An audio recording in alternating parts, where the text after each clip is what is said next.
Hello, one and all. It is Thursday morning. Excuse me, old person throat clearing. Unavoidable. It's Thursday morning. It's about 20 after 8 in the morning, Eastern Standard Time on January 9th, 2025. And I just got back from taking Harvey out, going to Dunkin' Donuts, get a coffee and a cruller. I took Harvey for a very short walk because it's like 15 degrees out with some kind of crazy wind chill factor. 20, I think no, it's like 20, 21 degrees, and the wind chill is 15. So anyway, got back here, and I'll tell you what, it's a real job taking care of somebody else, whether it's a dog or a child or anything else, man. It's like, because they can't do anything for themselves. But that's not what this movie is about. This movie is about Peter points, okay? So as you may or may not know, my guess is that you don't know, or maybe of my many lectures, I probably included this, but it's gone in the abyss of history and time. I went to Catholic school, grades 1 through 8. I mean, strict Catholic school, nuns. I had one lay teacher who was gorgeous. How do you bring a gorgeous lay teacher into a group of nuns? And she was gorgeous, my God. Anyway,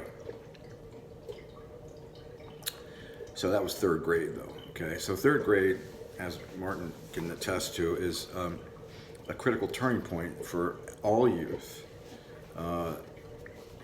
It's the age of enlightenment, really, where you come to understand the dangers of, traveling car, stepping in front of a traveling car, or putting your hand on the stove and burning yourself. So a child at 8 years old and in third grade, suddenly those things click into place there. And it's not a traumatic experience, but it gets embedded in your head, and good for you, because you don't want to be stepping in front of a moving car, putting your hand on the stove. So age 8 is a critical age.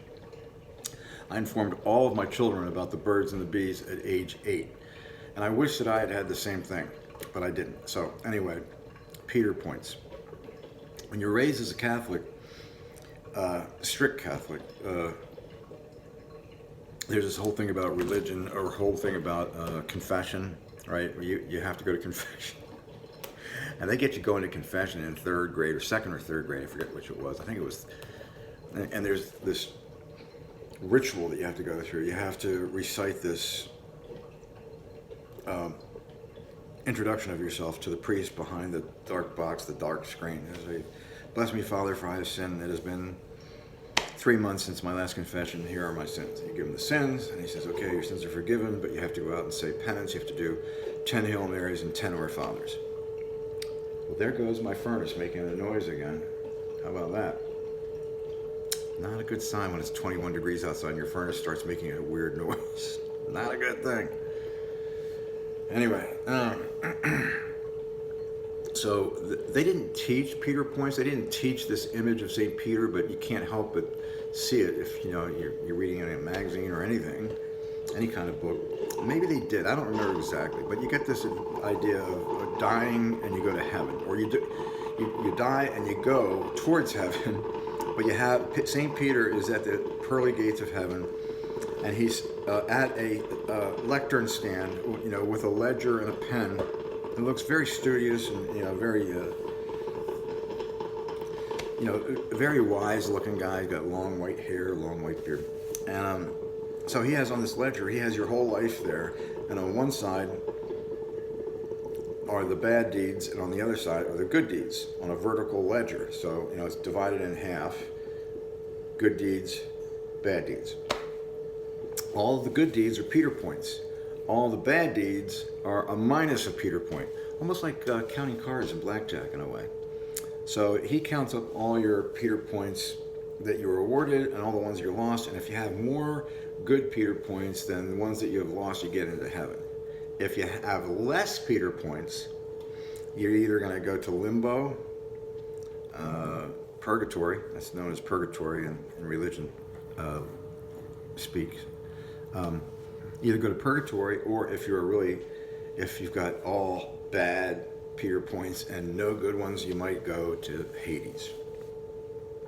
So you want to build up your Peter points, all right? And for me, the way I do that, do I believe in all this stuff? You know, with a grain of salt.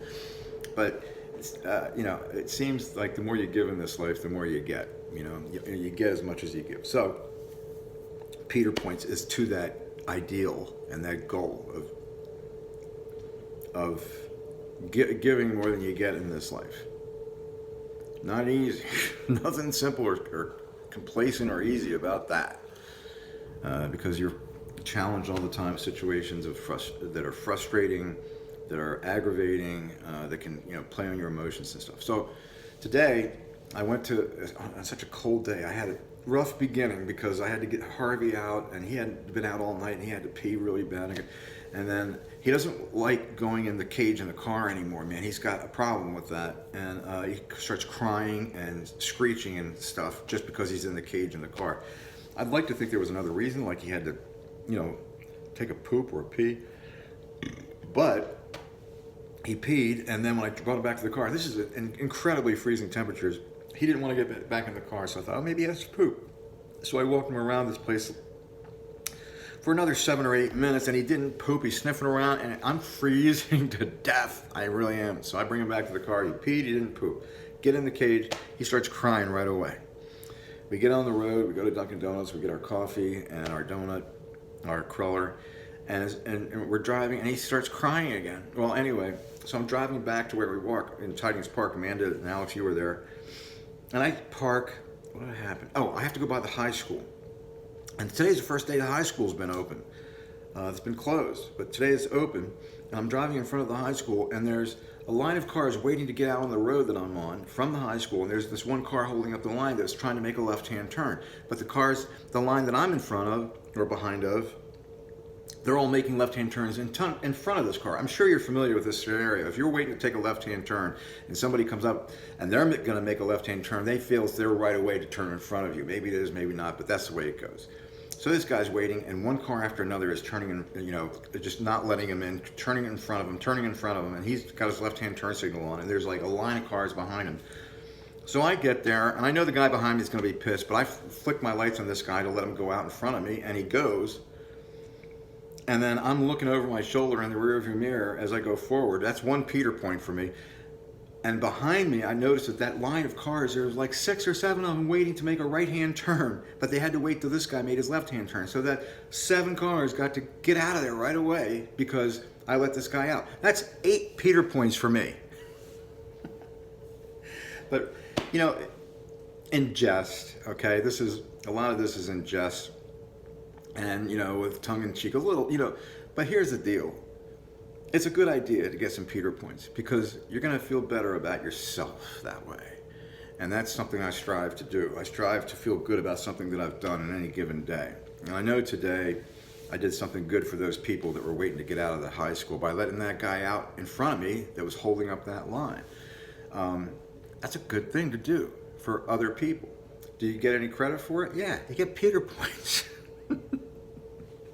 So when you die and you're on your way to heaven, but you have to go through St. Peter's checkpoint first, and he's going to be looking at your ledger. Okay, let's see. These kids, these people all know about Peter points, and let's just tally them up. I'm just saying this for your own benefit, guys. I'm not trying to convert you to Catholicism. I'm not a Catholic at all anymore, but I just wanted to know you that so Peter points are good to do on a daily basis. I try to get Peter points on a daily basis. Meaning I try to do something good for somebody else on a daily basis because it does something good for me. I can't put my finger on it, and it makes me look at the rest of the world and the history of our species and how violent it's been and how unbelievably a lot of bad things that take away Peter points. So you get some Peter points, hey, you're doing okay, you know. So just thought I'd lay that on you. And Martin, I tell you, I envy the weather you have right now because it's really miserable here. Peace.